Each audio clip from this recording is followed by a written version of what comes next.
What's good, everybody? It's your boy BJC, and for today's video I'm going to be showcasing how you guys can build an entire gaming setup on a budget. As a lot of you guys know, I've done $300, $450, but the price range for this video is going to be $900. If you guys enjoy, be sure to do me a huge favor. Drop a like, subscribe, turn on those post notifications. But this video right here is just to showcase you guys, you do not need to have a lot of money to build a dope looking setup. And all the people that have been asking me questions in my comment section, I do know that a lot of you guys want to know when my merch is coming out, as well as when my 20K montage is coming out as well. But just know they are on the way. And I'm going to tell you guys right now, the merch is very limited. So if you guys want it, turn on those post notifications, because I want everybody that really wants it to be able to get it. But this video right here, like I said, is going to be showcasing how you guys can build an entire gaming setup on a budget. If you guys enjoy, do me a huge favor, drop a like, subscribe, turn on those post notifications, and without further ado, let's get into the video.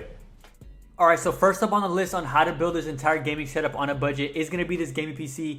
Jordan really didn't put any information in, but I did message him. He has it up for $500, which I thought was an absolute steal. It does come with an i7 7700, as well as it does come with a GTX 1070. And as right there, it is well over $500. So this right here is an amazing build, but it does come with 16 gigabytes of RAM, as well as a MSI motherboard and a 700 watt power supply. This right here is a very solid PC, especially for $500. I was just trying to see if he was willing to go any lower, and he was willing to go to $450. As a lot of you guys know, I always check OfferUp, Craigslist, even Facebook Marketplace, just because they have some amazing deals on there. And just the GTX 1070 as well is the i7 7700. It's well over $500. So this PC right here is an absolute tank, and it could probably run any game at high FPS as well as on high settings. So this right here is the first thing we're going with for the $900 setup. But right here, I did offer him $450. Jordan was willing to take it, so we are going to be picking this up for the how to build an entire gaming setup on a budget. Alright, so coming at 2 for how to build an entire gaming setup on a budget is going to be this monitor right here. As a lot of you guys know, I always recommend a good monitor just because it's going to last you a lifetime. Right here is this MSI 27-inch, 144 Hz, 1 millisecond response time. I did go with MSI because I personally use it myself, and when I found the price tag, you really couldn't beat it. This right here retails right around $350, and Daniel does have it for $250.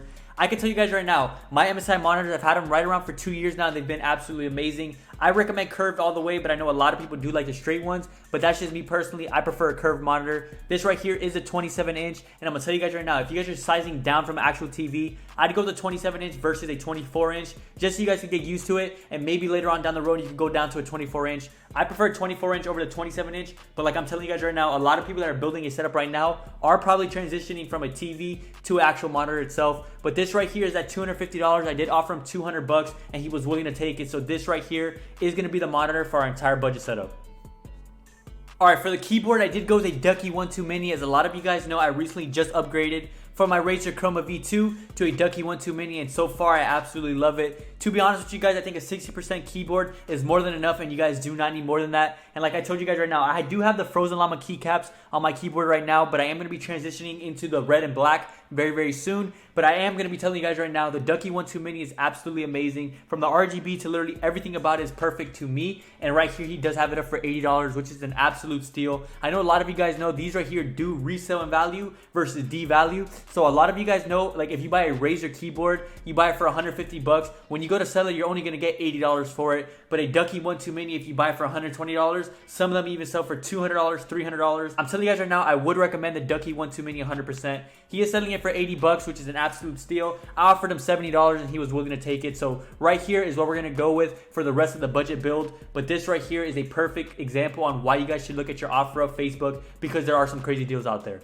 Alright, next up on how to build an entire gaming setup on a budget is going to be this glorious Model O RGB matte black gaming mouse. As a lot of you guys know, this is what I'm upgrading to in the near future from my Razer Mamba Tournament Edition mouse. I do feel as if the Razer is good, but it does kind of feel a little bit heavier than this one right here. I've used this one personally, and it is very light, and the RGB is just as nice, so that's why I would go with the Model O. I tell you guys right now, if I was you, I would go with the matte black version over the gloss black, just because the gloss black tends to show your fingerprints a lot more. This right here is basically brand new. It does come with literally everything as it would brand new, and is relatively a lot cheaper than the Razer Tournament Edition. So that's why I'm going with the Model O right here. He doesn't have it up for $65. He is willing to sell it for $50, so this is what we're going with for how to build an entire gaming setup on a budget, and the budget is $900.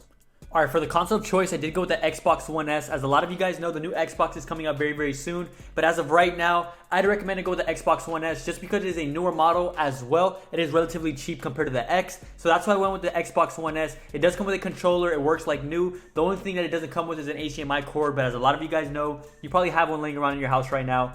Aiden has it up for 160 bucks. I offered him $100 flat and he was willing to take it just because I made some BS excuse on that I need to buy an HDMI cord. I'm telling you guys right now, if you guys aren't checking your offer up, if you guys aren't checking your Facebook Marketplace, you guys are missing out on some crazy deals, because I'm telling you guys right now, I saw a PS4 Pro going for $130 probably like 40 minutes ago, but it did sold, so I didn't want to put it in this video. But that's just a perfect example. A PS4 Pro sells for right around $330, and I saw one for a steal of a price. This right here is the Xbox One S that we are going with, the $900, how to build an entire gaming setup on a budget. Alright, to wrap up how to build the entire gaming setup on a budget, we are going with the Astro A10s. As a lot of you guys know, I personally use Astro A50s. They're a bit on the higher end side, so they're kind of expensive, but the Astro A10s work perfectly with the Xbox One as well as a PC. So if you guys want to switch off and play PC or Xbox, you guys can do so with this headset right here. If you guys enjoyed, be sure to do me a huge favor. Drop a like, subscribe, turn on those post notifications, and I'm going to catch you guys on next one, man. Peace.